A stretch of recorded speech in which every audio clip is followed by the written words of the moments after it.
We're down here in my utility room of my house, and we're looking at the pressure tank for the water system. Now this is, if you have well water, you're going to have one of these tanks. When we moved in, this would already been put in. They wrote the date, they wrote the well details. I know it's 120 foot deep, 61 foot casing. It was installed in 2015. This is what we're going to look at right here, 37 psi. I've got this Gurevo portable tire inflator, and we're going to use this to see what the pressure is, and if we need to change it, we'll change. All right, let's see what this looks like. It looks kind of small for a tire inflator for a pump, but some stuff in it, probably some little fittings. So this looks like the bag you would carry in your car. Okay, charging cable. We've got a few fittings with it. All your utility fittings, balloons, balls, all kinds of stuff. And a nice cinch sack carrying bag. We've also got the actual inflating hose. And now for the main event.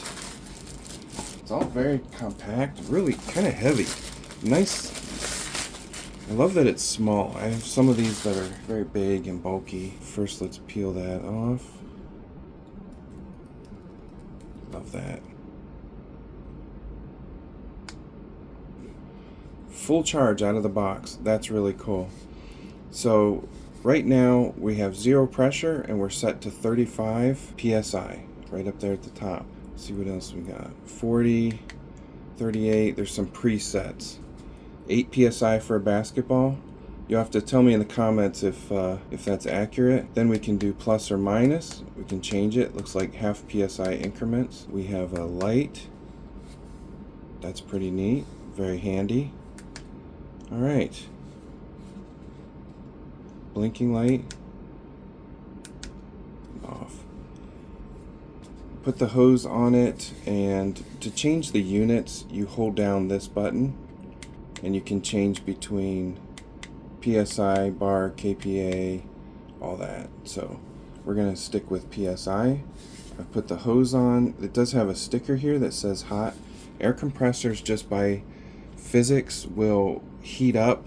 The air heats up, but also just how hard this is working, it heats up. So I've plugged in and it says 43 psi. So this says 37 psi. One thing that you always want to do is you check this pressure when it's empty. So that says 37, this says 43. You want to check this pressure when the tank is empty.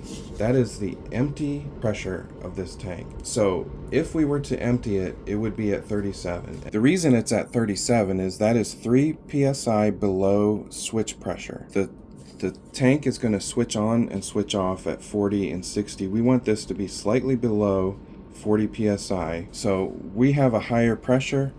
The only way I would know if that's accurate is if I'd empty the tank. It could be close to being empty at 40 psi. Switch is going to switch and the pump's going to kick on. It's going to go all the way up. So let's use some water and see where it goes. I have some water running. We went down, it clicked off, and now it's going back up. We're going to see where it's at when the pump turns off.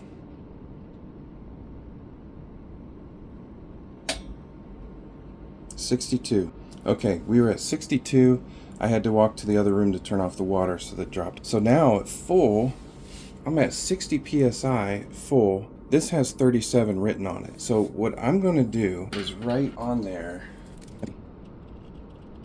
So I will remember, and the next guy that tries to do this will know, that's the empty pressure. I came down and I checked the pressure and I'm at 37. Well, that's when it was full. When it was empty, it was at 0. So the pump ran every time because I was below, it was actually just above 40. The pump would switch on every time we used water, and you do not want that. You want that to only come on when that tank empty. We're sitting right there at 59. You can use this to check every once in a while, make sure if no one's using water, your pressure's not dropping.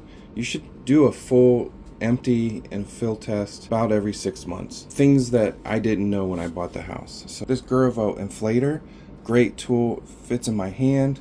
It's light enough to hang here if I need to. But I can set it down places, not on a round obviously, but you can, it's very versatile. Keep it in your car, use it for a phone charger, tire inflator. In a pinch, this will top off a tire. I don't know if it'll completely fill a tire. Great tool, Gurevo inflator.